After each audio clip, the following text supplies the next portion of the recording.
Hello, everyone. Welcome to our event.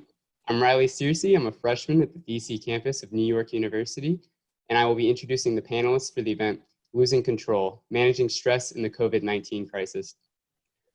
Our first panelist is Dr. Emily Balcetis, an associate professor of psychology at NYU and the author of Clearer, Closer, Better: How Successful People See the World. Emily is interested in the conscious and non-conscious ways people fundamentally orient the world. In particular, she focuses on how the motivations, emotions, needs, and goals people hold impact the basic way people perceive, interpret, and ultimately react to information around them. Our next speaker is Dr. Lawrence Balter, Professor Emeritus of Applied Psychology at NYU.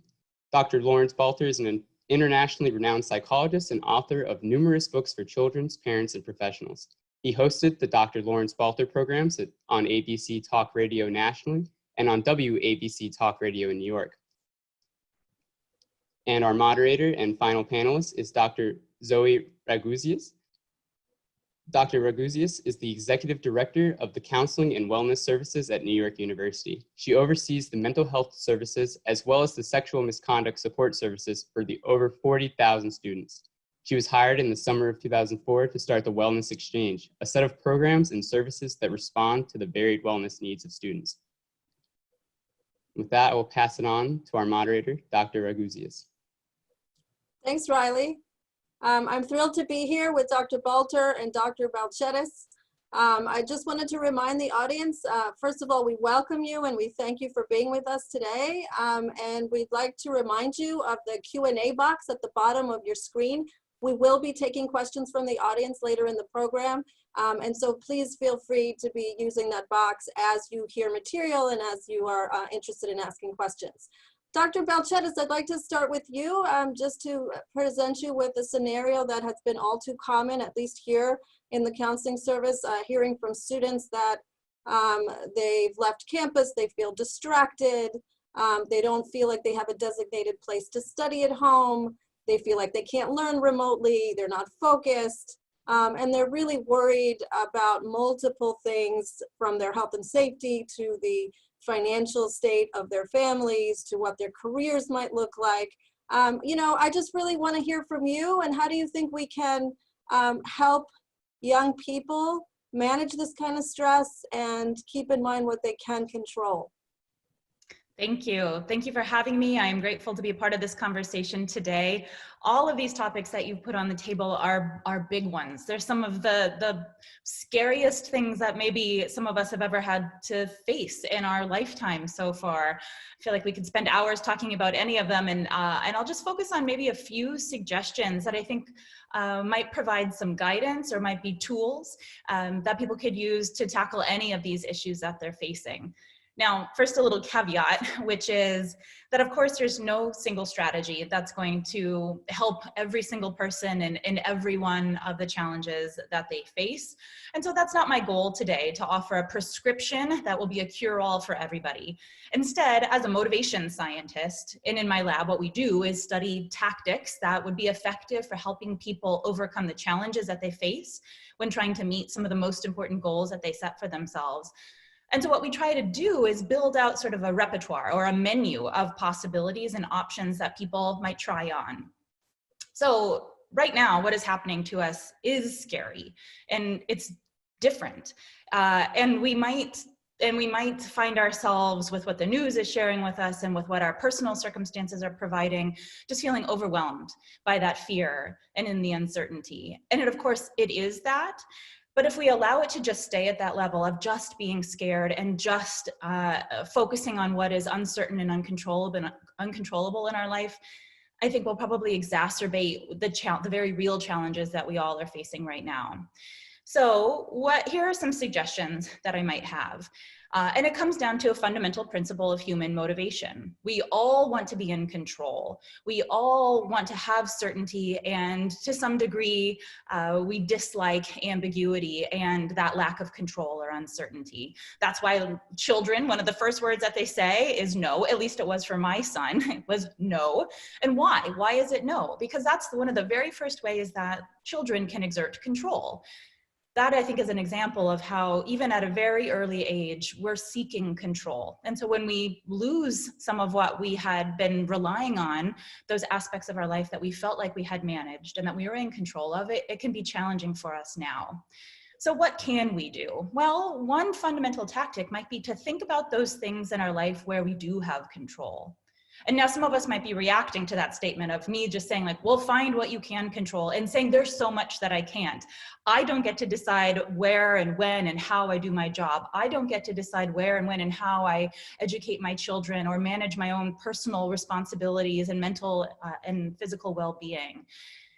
And if we leave it at that and say that, well, that is true, that we do have a lot less control, there's no path forward, right? And what we're looking for is a path forward. So there are moments, even for those of us that are in the most extreme and challenging of circumstances, we can find moments where we can conscientiously and mindfully reinsert opportunities for control.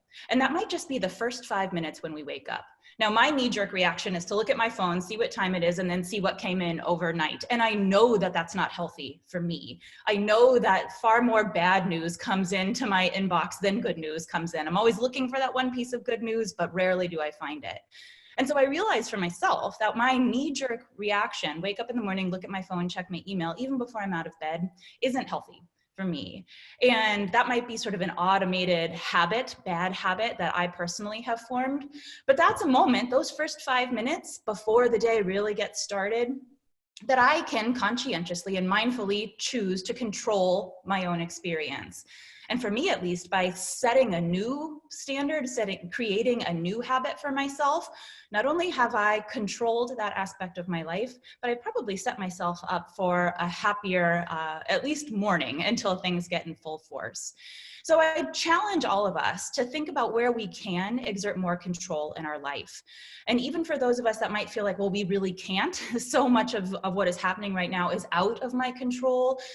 That's a mindset that we can change, because there will be moments, and they may be only a few minutes, they might be half a day, maybe you find yourself with a whole day, but we can take advantage of those brief or longer moments to try to conscientiously choose something that would be more productive or provide more happiness for ourselves. That would be one suggestion. And the last thing that I'll say before I turn it over is that yes, this is a scary time, but it is also an opportunity for creativity and reinvention. So because the whole world is in a new space right now, everybody is trying to figure it out. And that gives us latitude and freedom to try something new. So we right now have the opportunity to try a different tactic for setting our goals. We have the opportunity to try new strategies to structure our day and to manage our ever-increasing to-do list. Now we have the chance to do that. And this might be an opportunity for us to try something that maybe didn't work before, but might work now, or to try something we've never tried before and see how it fits in this very new space that we found ourselves in. Thank you.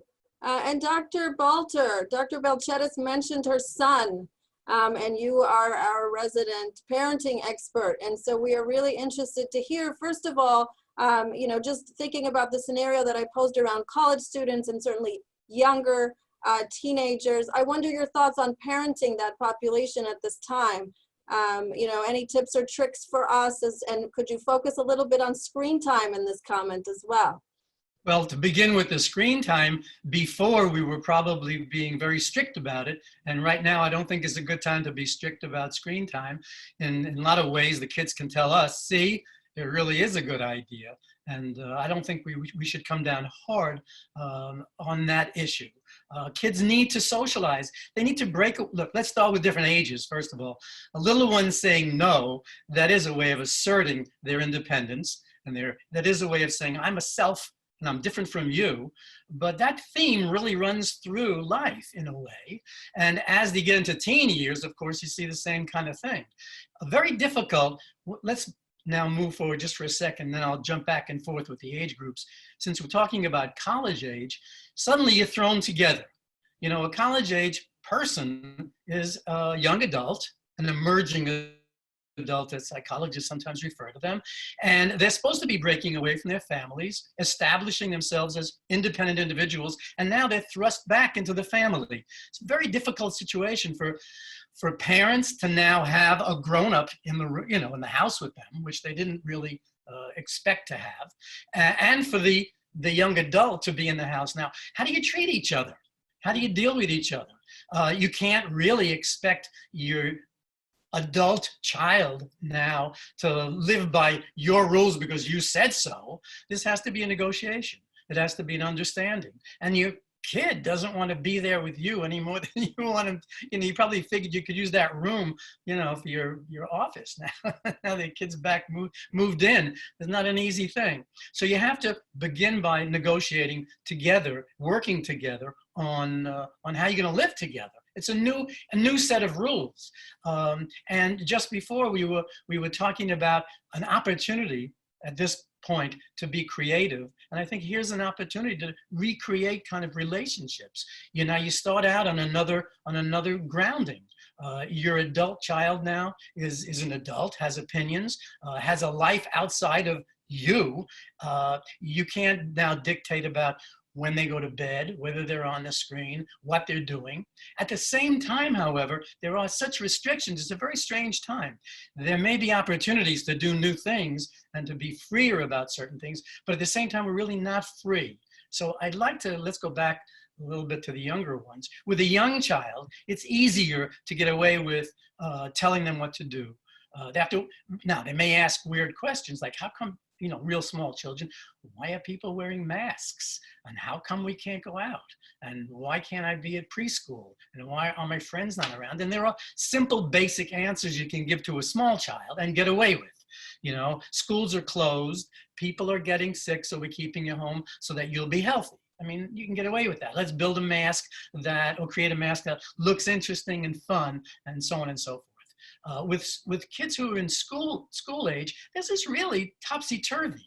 They're supposed to be in school, they're supposed to be with their friends, supposed to be learning. This is going to have an impact on them for the rest of their lives. They're not really learning in the way that we're accustomed to teaching them, and they're not having an opportunity to socialize with one another face to face. And work out their differences. They're doing things remotely. Now, it's true, they've had a lot of opportunity to learn how to develop relationships remotely, which we didn't as children, because those technologies weren't around for us. So they are more comfortable with it. But still, you have to be together with other people. We're social creatures, and they're not together. This is going to have an impact. I don't think any of us can predict what that impact's going to be, but it certainly is going to have when their schooling has been interrupted. And that's going to have an impact also. They're supposed to be learning basic things. Are they able to do that through remote learning? Well, there's some questions, We have to learn how to do remote teaching better because we didn't have to do it before. It's a new thing for everybody. Now, you get to your teens and your young adults. Teens, interesting thing about teens, they might be rebellious in general because that's what teenagers are supposed to do. It's supposed to break away from you. On the other hand, I heard someone say the other day that now it's a little different because they can't be mad at you and blame you for what's going on as much as they'd like to blame you for restricting them. This is something that's beyond your control as well. And that's a whole new thing. That's a difficult concept if you think about it for a minute. When you're a little kid, you might say, well, you said we're going to have a picnic. And you say, well, it's raining and we can't have a picnic, Say, well, but you said we were going to have a picnic. So, it's like your fault. This is like, it's not your fault. You don't even know what to do about it. And so important things, you were talking about creating opportunities for yourself. Two takeaways before I keep quiet for a little while. One is you need to create a purpose for yourself. I mean, that's something that, we know that through history. I mean, the important thing is, really important part of existence is creating a purpose for yourself. And one way to create a purpose for yourself so you feel less helpless and less hopeless is to take some action. And there are actions you can actually take. For example, you can help other people. If you live in an apartment building, and you're someone who goes out and shops, then in a very practical, down-to-earth way, you can ask the people on your floor by slipping a note under their door or sending them an email, I'm going out shopping. I'll be going to Whole Foods or Trader Joe's or have a Publix if you're living in Florida, then you say, is there something I can get for you? Now that's doing something for someone else, giving you a little purpose too. And it's an important thing to do.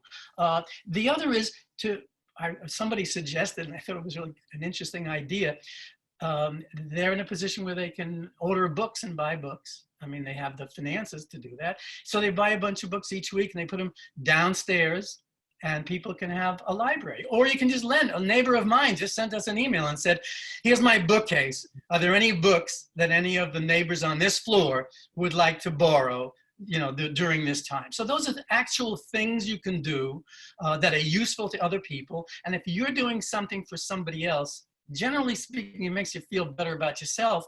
And the more action you take, the less hopeless and helpless you're going to feel. Could I jump in on that? I love what, thank you. I love what Dr. Balter was saying. And as a motivation scientist, let me just add another facet that you might add on to that, that suggestion. I love the idea about creating a community library if you can, or finding ways to volunteer your time to help somebody else. One thing that we tested in our lab was how can we make sure we fit that in to our life? Some of us might find that we're busier than we were before. Others might find that they're less busy. There's more unstructured time. And this strategy works for both ends of that spectrum. Now, what we tested was we asked people to figure out something that was important to them, like Dr. Balter is suggesting. Find a purpose, find this thing that drives you, that you're passionate about, that might bring you a sense of drive for the day. We asked them to do the same thing and write it down. Writing it down is important because, and then leaving it next to your bed or leaving it taped up to the refrigerator or keeping it as sort of the desktop on your phone or your computer because you see it. And so that keeps it in mind. That was step one. Step two was where we chose two possibilities. We asked some people when they wake up in the morning to think about, now what could you do today to help you meet that goal, to take a step towards finding that purpose for yourself, and make a list of those things that you could do today, and then schedule it into your calendar. Now, what that does is make it concrete. We prioritize the things that are in our calendar over the things that we just leave in our mind. So we can take these things that are important to our mental health and our personal well-being just as seriously as we used to take doctor's appointments or showing up to class or meeting up with friends. When they're in our calendar, we do them. So put those things into your calendar. That would be a step towards that passion or that purpose in life. And so that was one strategy. Do this at the beginning of the day for the day. Now we compared that to people who we asked, do this for the week. Wake up on Monday or today on Friday, wake up on Saturday, and think about what could you do every day this week that would help you take a step towards accomplishing this goal of yours. Now, of course, that's more challenging to do, to think about a week rather than a day. We also asked them to try to schedule those activities or those steps into their weekly calendar. Of course, that's challenging. And they told us it was that. But what we found was that people who scheduled for the week rather than for the day found 2.5 more hours in their schedule over the course of a week to make progress on this goal of theirs. Now, why is that? Well, because in 5 days' time, they already had it in their calendar that they were going to go grocery shopping for somebody, or that they were going to make a phone call that was really important for establishing a social connection. And they didn't forget about it, or their day didn't get too busy as the day went along. So they found more time in their day and they carved it out of their day. They gave themselves a schedule that they were able to live their life by that helped them to accomplish their goal in more concrete ways. Mm-hmm. Thank you for that. I think that we all do what our calendars tell us to do, and so that really is a really good strategy. Dr. Balter, you talked about this having lasting effects for us and for our children not being in school. I wonder if Dr. Balchetti's suggestion is one way to mitigate that, and your other thoughts about how to mitigate the negative lasting effects that this may have on us and our children. Yes, no, I think what Dr. Balcetis suggested is very nice, and it's something doable. And once, you need some doable things, and platitudes like everything's going to be all right, and that sort of stuff doesn't work. We don't know that everything's going to be all right. It's a topsy-turvy world. We can't predict what's going to happen. And I think part of it is to be honest with your kids to a point about your experiences and how you're feeling about things, and not knowing. The fact that is, we don't know, and it's something that we're going to have to navigate together. and figure out together over time. And it's not something that's got a simple solution to it. You know, you're not with your friends. One of the things you can do is commiserate. Let me suggest several things. You need to commiserate and be empathic. It's, you know, you can't be critical at a time like this. It's just not helpful. Not that it ever is really helpful to be critical, but it's better at this point to go along with what your kids are saying. So they're complaining, you know, why can't I go to school? I'm so tired of being in the house with you. And, you know, and for parents, look what they're going through. They're trying to figure out what their future is going to look like. Are they going to be able to pay their bills? If you have a partner at home with you, you're both trying to work from home. At the same time, you're trying to supervise your kids with remote learning. At the same time, you're worried about what's going to happen with your parents. They're older. Are they going to be okay? And there's so many things that are on your mind. And I think some of those can be shared, of course, in an appropriate way, depending upon the age of your kid, with your kids, and tell them, yeah, it is terrible. You don't get to go to the whatever, play soccer. You know, you don't get to get out with your friends and do what you do, and that's a lousy thing. I mean, I think you need to commiserate with them when they're complaining, rather than give them some kind of what I call like a bromide, an empty suggestion about everything will be taken care of. The one side of it, though, is we're hopeful that it's temporary. The temporary, of course, is a very flexible, stretchable thing. Temporary is what? You know, is it short-term temporary, long-term temporary? And we still don't know. Another thing is, you said early in the morning, Dr. Balcetis said, in the early in the morning, you get on your phone and you see what horrible things. I got to tell you, for myself, I stopped watching the news. I want to suggest this very well. Stop watching the news. I have friends who are like, listening to the news all the time or watching the news all the time. Don't do it. Pick out a time when you're going to maybe listen to catch up on something. If there's a breakthrough, you'll hear about it. But to listen to and be pinned, you know, to the TV or the radio all day is just going to be upsetting. And it's pointless to do that to yourself. And with the kids too, don't have the news on all the time. They don't need to be exposed to statistics about how many people are sick and how many people are dying and what's happening here and what's happening there. You know, remove yourself from some of that. It just isn't healthy, okay? So several things. Be empathic. Don't expose yourself constantly to all this bad news. And tell your kids where you are in all this. You know, we're trying to figure out what's going to be with my job, for example. You know, some people won't have a job. And that's a terrible thing. How are they going to pay their bills? With an older child, that's something you might talk about a little bit. Together as a family too, there are other activities you should do. As Dr. Balcetis said, come up with group activity. I mean, you have to pitch in a little bit. You know, it's not like you have a chore and you have to do it. And, you know, after all, well, we used to say years ago, well, you're part of the family and you got to do this and you got to do that. Well, now it's a little different. You are part of a family. You got to do this, you got to do that. But there's another aspect to it now. And I think that's the emotional support and doing something together. So it isn't just, you got to do a chore. It's, you know, do me a favor. I know your younger brother or sister is driving you crazy, but do me a favor, read her a book. Read him a book, you know, do a game with him, you know, keep him quiet a little bit. And when the little kids are doing some silly stuff, understand that they're little kids. This isn't a time when they can't be humorous, do something stupid, act like a little kid, just because we're preoccupied, upset, maybe depressed, which is a little subject. Let me do a little sidebar. Watch out. There's red flags for you. Watch out for yourself as a parent, because we're talking about parents, on over-reliance on alcohol, you know, substances, on anti-anxiety medications, on antidepressant medications. Those are red flags. Look out for sleep disturbances in yourself and in your kids. Eating, changes in your eating habits. Some people will binge, some people stop eating. And these are red flags for you to look at and know, even though you're not really handling this well. I'm not really handling this in a way that's healthful if you can. But these are very, very dire circumstances, and these are things that can be discussed. But let me get back to do stuff together.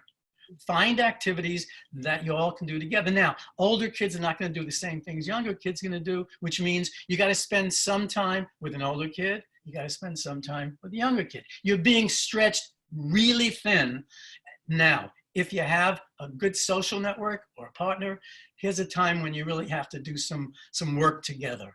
how to help each other, support each other, not be critical of each other, not point out the other one's failings, but let's do this together because we've got to pull together for a while. You know, there's the little phrase we hear on the media all the time, we're all in this together. Well, we're not all in this together, really. Really, the states aren't together themselves. The city, you know, is divided into sections. We're not all in this together. What's in this together is our family unit. We're all in this together. And I think it's a better way to look at it in a very localized way and do stuff together. It's good for you socially, it's good for you emotionally, and you can get stuff done. So, you know, kids know how to prepare food also, you know, kids know how to do a laundry. It isn't just a chore. It's like, give me a hand. I'm trying to be on the phone with a client. You're trying to do schoolwork. We've got other things to run the household. It's not easy, and it'll be just a little bit more manageable if we all kind of do it kind of like teamwork. That's my pitch for now. Dr. Balter, a follow-up, you talked about, you know, sort of being honest to, you know, depending on how old your children are. Is there anything we should keep from our children? Well, I think with small children, there's no reason to talk about deaths and dying. If that subject comes up, then you handle it. With small children, you can answer those questions with them. With a very little kid who might ask about, if they heard someone, unfortunately, if there's a loss in your family and the subject comes up, even with preschoolers and small children, the subject of death can be discussed with them, but at their level. You know, what happens when someone dies? When someone dies, they don't feel anything anymore. They don't feel anything anymore. If you have religious beliefs, you talk about those. But those are things that have to be dealt with. As kids get older, yes, you can talk to them, ask them questions. It's always better to have somebody lead you rather than you're imposing more than they want to know. You know, they ask you a question, where did I come from? And you start giving a whole talk about sex education when they ask, there's an old joke, you know. I say, well, we really come from Cincinnati, you know. But the idea is don't give them more information than they need to have or want to have. Let them ask you questions. Ask them, what do you suppose? What do you think? You know, how does this come across to you? What are some of your friends saying? You know, what are they feeling? What are they doing? How are they dealing with their parents? What concerns do you have? And then address it at that level. With teenagers, the other thing is, with teenagers, there are defense mechanisms. Well, in all ages, we have psychological defense mechanisms. And of course, as a practicing psychologist and psychoanalyst, I would naturally look at that for a moment. And that is, some people deny. And so they're not going to feel as much stress as another person. Some people are more anxious from the time they were little infants than other. So they're going to be more sensitive to changes around them. Some people do something called counterphobic behavior, which means instead of going away from something that's a problem or worrisome or menacing, they run into it because they don't want to acknowledge they're feeling scared or worried. So these are things to keep in mind, that people have different ways of protecting themselves. When we say defense mechanisms, we really mean protective devices to help them deal with their own anxiety. Don't expect everybody to do the same. Like Dr. Balcetis said before, there's no one way for each person. There are different ways for different people to cope, and you can't impose a way of coping. But keep in mind that teenagers, we know, tend to think that they're invulnerable, but they're worried about you. They really do. What's going to happen to you? Are you going to be all right?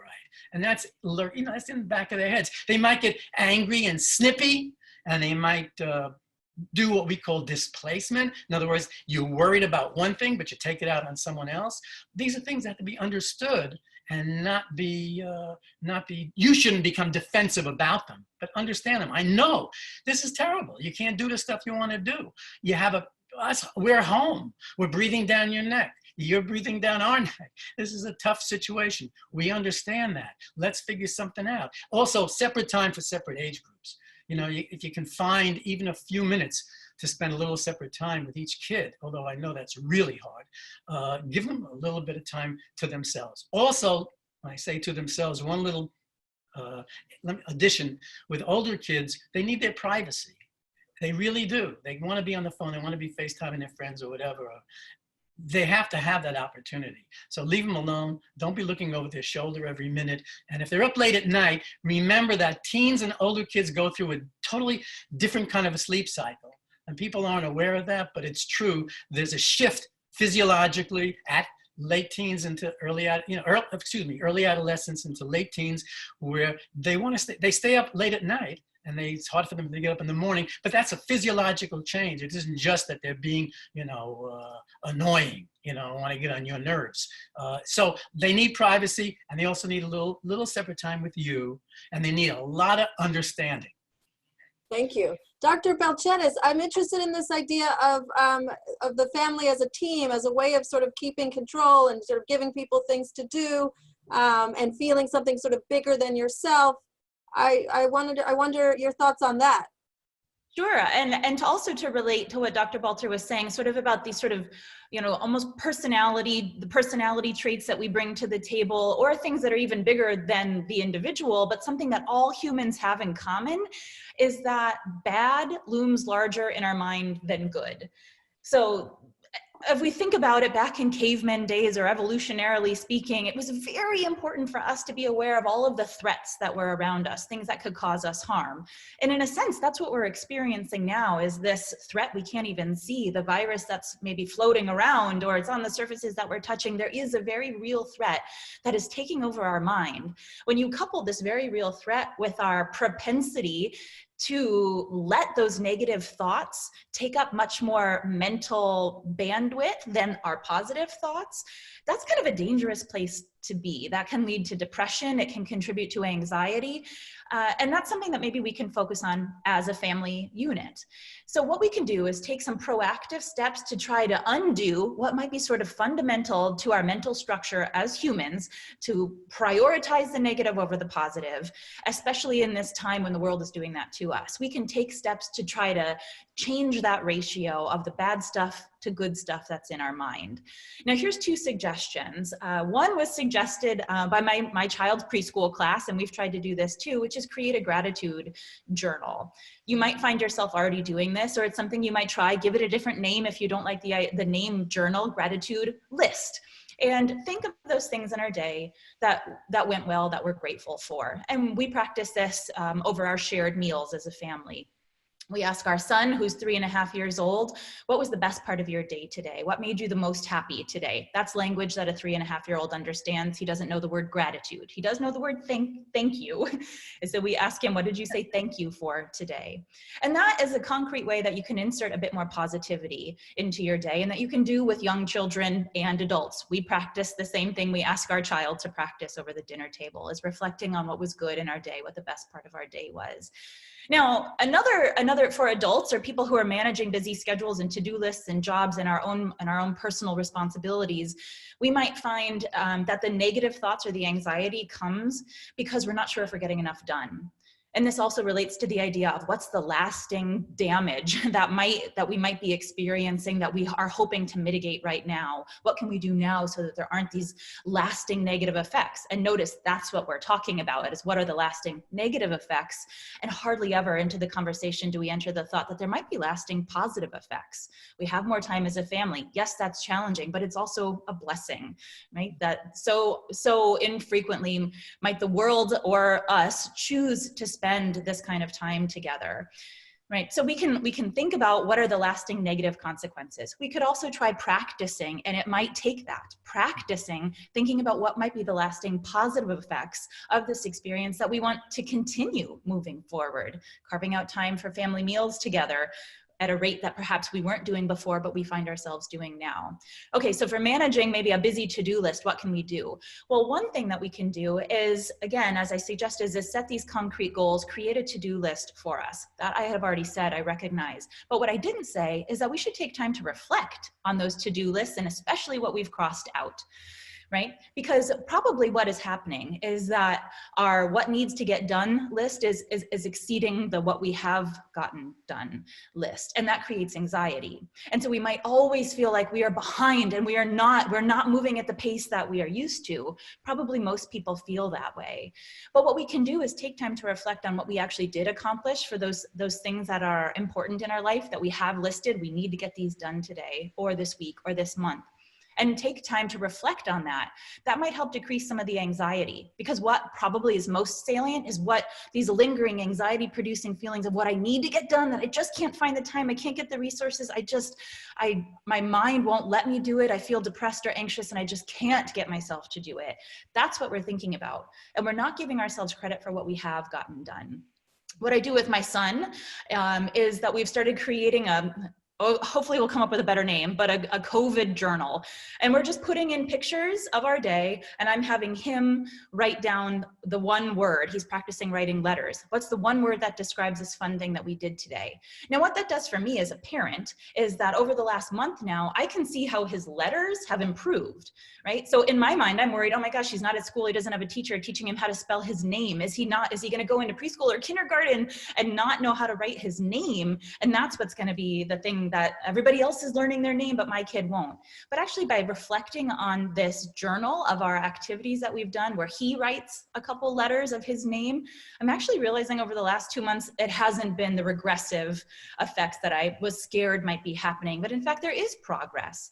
I'm doing that with my 3-year-old, but I'm doing it for myself as well. I keep a journal for the week, and I write down what needs to get done during the week. And I am not ripping away or throwing away the pages that I've crossed out, but I am taking time to go back on the previous weeks and recognize, yeah, my life is really stressful right now and I'm feeling overwhelmed.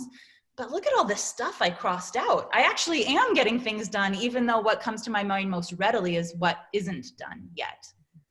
I have to say, I'm so thrilled. Your optimism is contagious. It's really wonderful. It sounds as though you, unlike me, see the glass is half full. So that's really, I think, wonderful. And let me build on what you said. Even though that's not how I would normally look at it, this is an opportunity for new things, and there are positive aspects if one looks for them and tries to create them, as you're suggesting, which I think is excellent. For example, there are opportunities for kids, since they have time and they like to be on social media and so on, for example, I mean, not to be too simple-minded about it, but they can take a course. They can do something that they always wanted to do. Guitar lessons online, everything's online. You can take a tap dance class online. You know, you can do all sorts of things. You can take an excursion through the Metropolitan Museum, for example. You can take music lessons. You can go to places you've never visited. One of the things that we like to do, since I don't like to watch the news, is you can look at webcams at ornithology streaming labs, and you can see ospreys sitting on their eggs, eagles feeding their babies. You can see red-tailed hawks doing things. Now, maybe that isn't everybody's cup of tea, but that's just an example. There are tons of things you can start to look into, which you might not otherwise have thought about or even considered.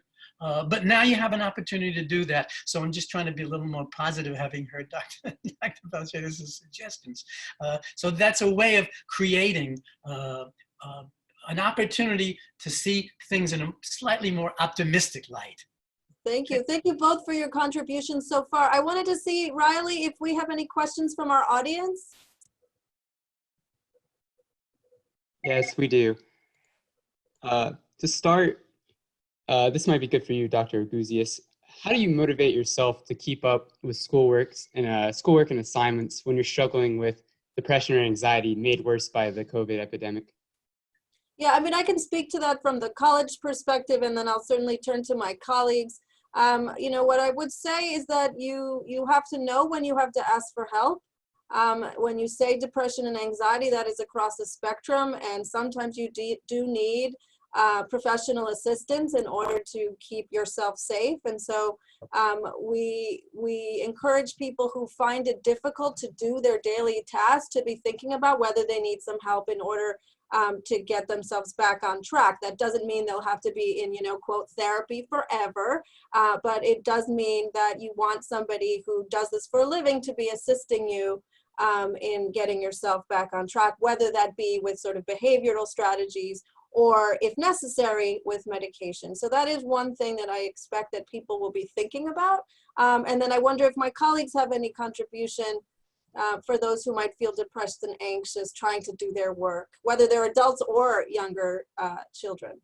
Well, you know, there's some things they can do on their own to some extent, which is, but when you're depressed, you don't want to do anything. That's the thing. You can suggest do this, do that. When you're really depressed, if it's a real depression, then you want to stay in bed. You're going to be in your pajamas. You're not going to want to deal with people. So people around you, particularly now that you're home, people around you have to make an effort to do things that are supportive, in addition to suggesting therapy, which is very important, and to point out that, like you said, it's not necessarily forever, although it's probably not a bad idea for people to be in and out of therapy forever. and also, but what you can do as a family, if a person's depressed, sit down next to them. Just sit down next to them and hear them. Say, what is it? What's on your mind? What's happening? What are you feeling? Bring them some snack. Sit down, put on a TV program together, a movie.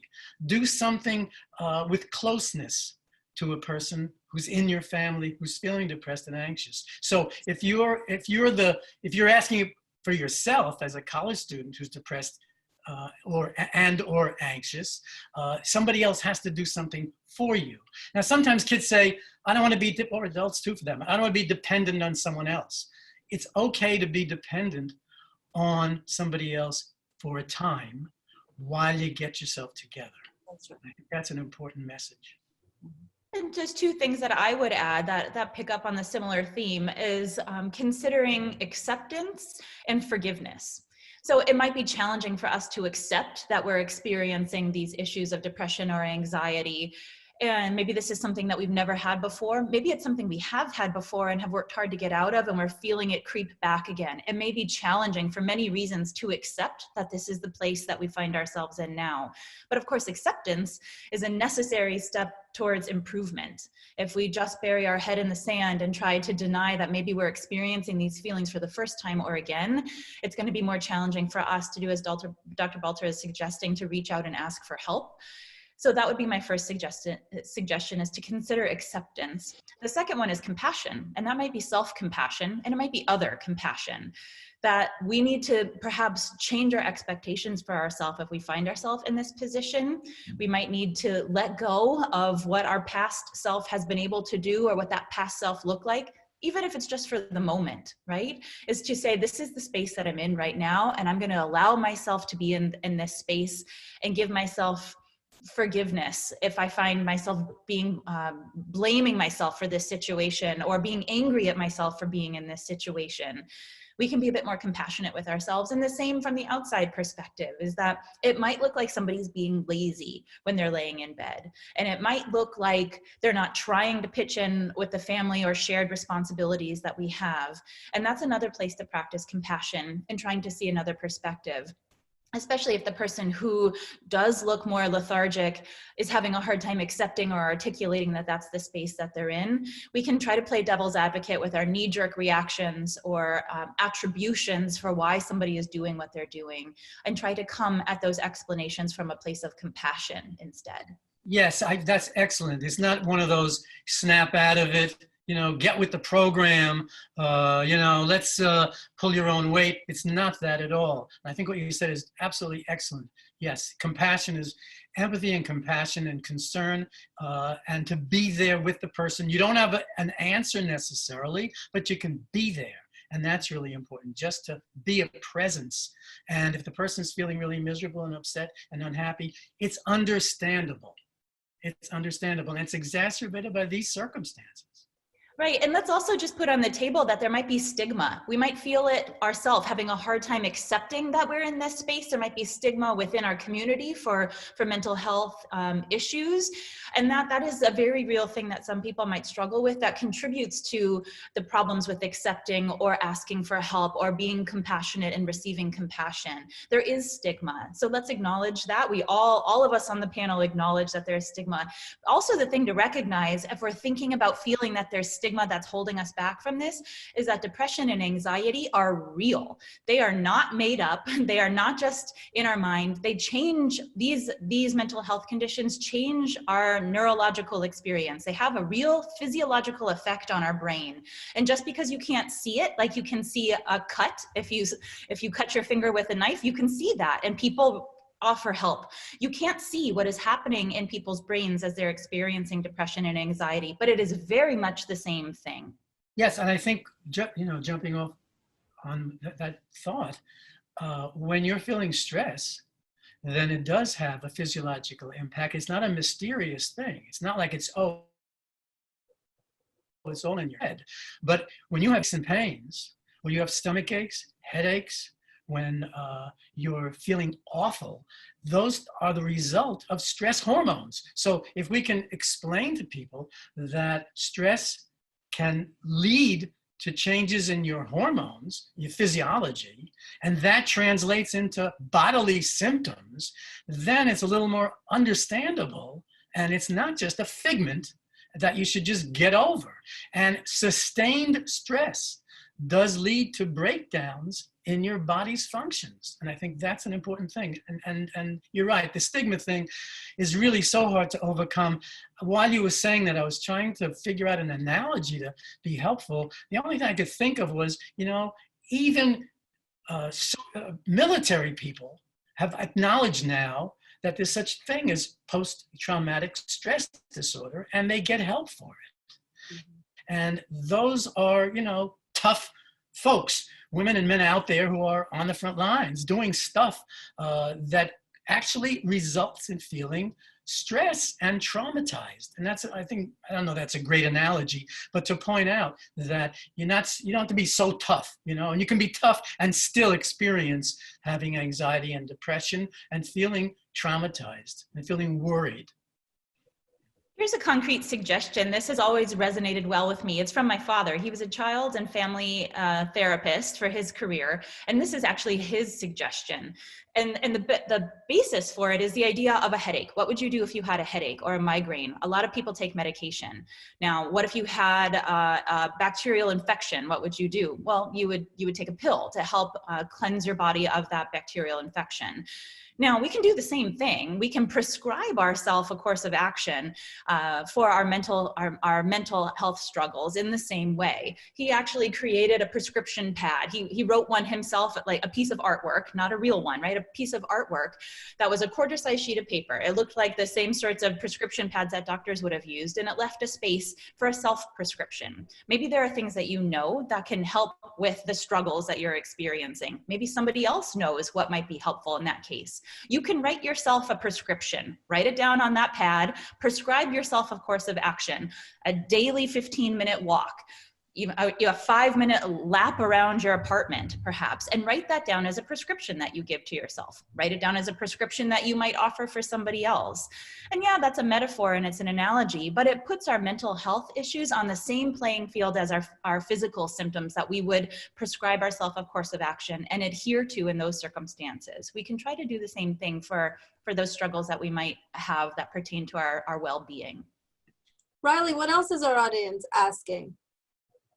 Thank you guys for your thoughts. Another question I'd like to hear your thoughts on are, can you talk about coping with disappointments and sadness associated with missed milestones, birthdays, anniversaries, because your support system is dealing with other needs? Well, those are real losses, and I think they have to be acknowledged as such and not brushed aside, and you can't really make up for them. You can say, maybe in the future sometime we'll have, I know somebody who lost a parent to this, and they couldn't even visit him because they weren't allowed to, and that was awful. And they're going to have a celebration of his life sometime in the future when it's possible. But that's not the same thing. It's a real loss. It's something that'll never be made up, and you can't pretend you can make up for it. Now you have to live with the loss, digest that loss, and actually grieve the loss. And I don't just mean the loss of a person, but the loss of things that you were looking forward to. Kids can't go to the prom. Kids can't go on to look at what college they're going to attend. There are lots of stuff, that haven't been able to get together with certain people they wanted to get together with. And then, of course, the real losses. But one needs to acknowledge it's a real loss. It's not something you can brush aside or sweep under the rug, and you have to have a sense of mourning. I think it's important to live with that kind of grief for a while, and then eventually it'll lessen itself over time. But it's not something that you can just pretend and doesn't matter, or you'll just get over it. There might also be some comfort in knowing that you're not alone. By having missed out on these milestones, missed out on important traditions, you're not the only person that's experiencing that. And that can provide some comfort to people, that knowing when we are out of this, there will be others that have shared that experience with you and that you can process the experience with. And from the university's perspective, that is the goal for creating these remote graduation experiences and otherwise bringing people together on screen, not, to Dr. Balter's point, not to replace the milestone that cannot be replaced, but just to Dr. Balcetis' point is to just say, like, here are all the people who are experiencing this together, with the hope that that brings people some comfort and feeling of support. Several people I know of now having dinners, Zoom dinners, if you will, because they had a tradition of all getting together, or brunch meetings, because they always had a tradition on Sundays of getting together, and of course they can't. So now it's become this strange, bizarre, new kind of, let's have a Zoom brunch, let's have a Zoom dinner, or we can watch a movie and discuss it that way and have a group of us involved together remotely. Very, very, very, very strange world. Thank you. Another question is, how can we deal with the anger and feelings of hopelessness due to the misinformation and conspiracies that are being spread on social media, and the stress and tension that's come from people taking this, people not taking this seriously, people taking this seriously, and the toxic environment that's resulted from that?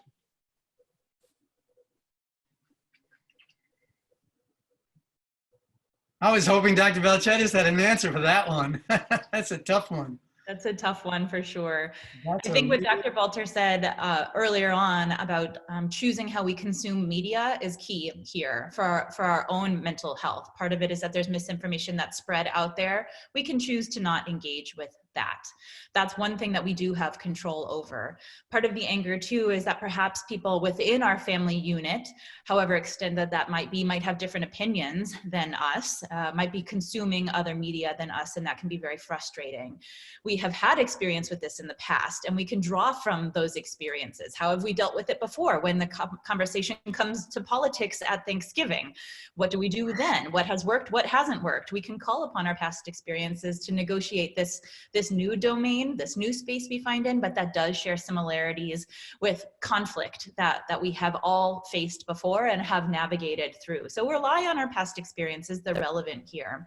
The other thing is that there are real consequences to oneself. So when I'm saying we can control what media we are exposed to, and we can control ourselves in that way, the retort, to play devil's advocate, is that yes, but when somebody else doesn't wear a mask, I am at risk. And so somebody else's choices has a very real impact on me. That is 100% true. That is why it is important that we do all that we can to at least do our part. By us wearing a mask, even if others don't, we are protecting ourselves to some degree, and we are protecting others to some degree. And so even when it feels like we are being threatened by others' behaviors in that sense, or others' beliefs, there are things that we can do to lessen that impact. And there are other things besides wearing masks, for example, that we can do, which is controlling our exposure in a social media sense, in a physical sense, that can reduce our contact in a physical and a real sense, and in a psychological sense for those people that are affecting our well-being, physical and mentally.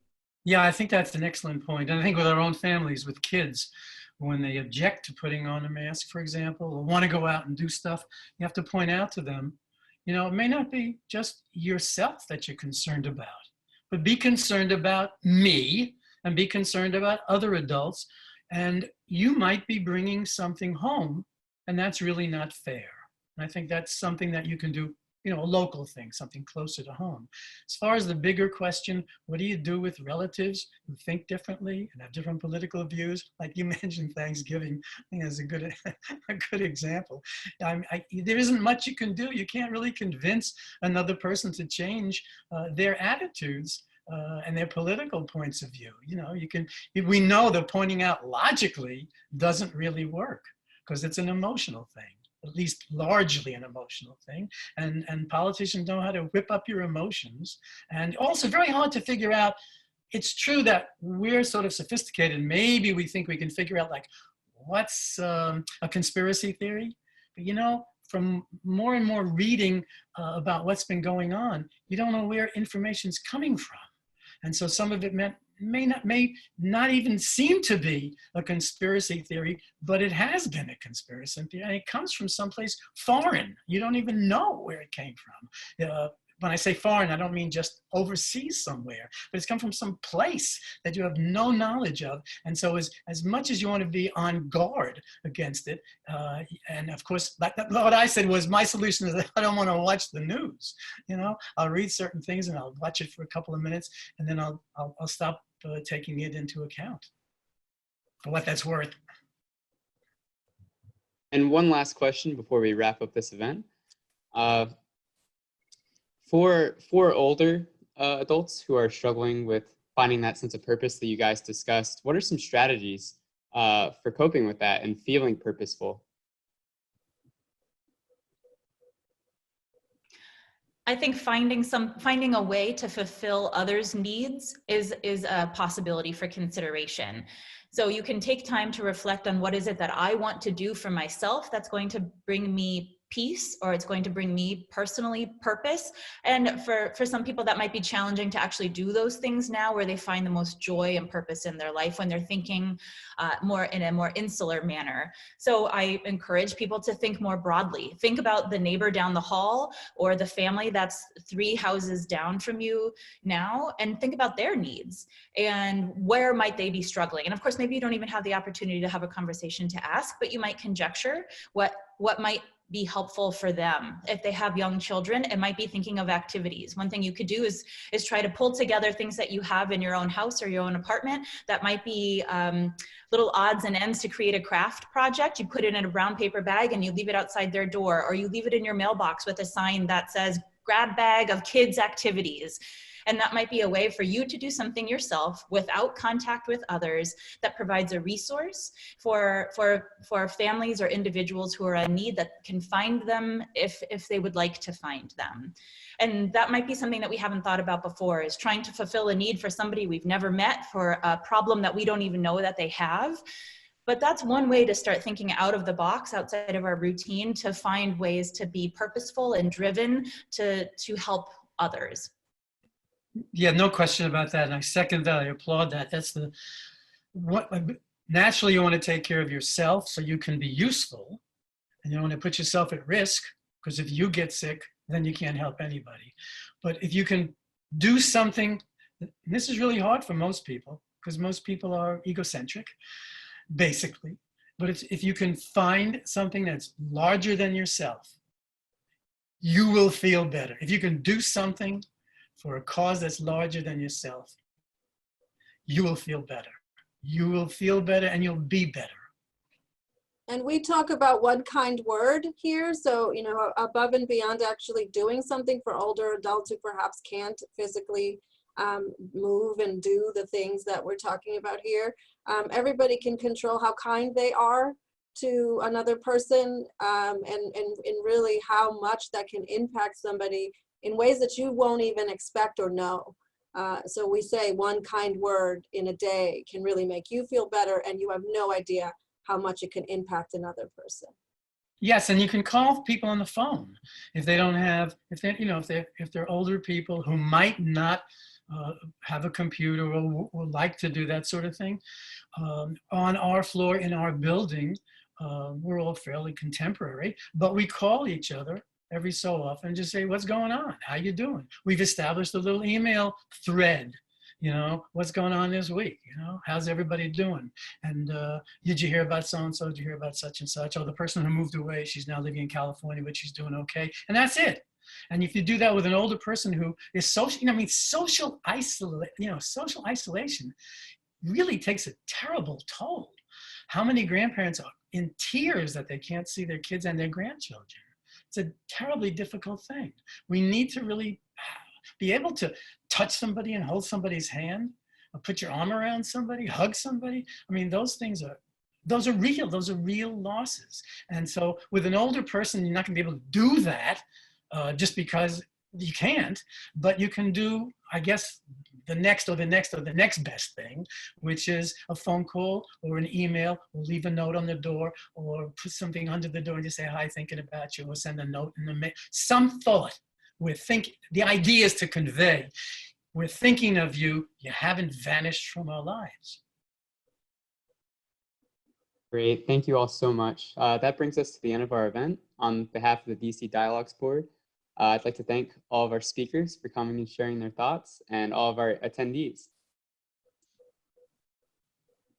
Thank you. Thank you. Thank you.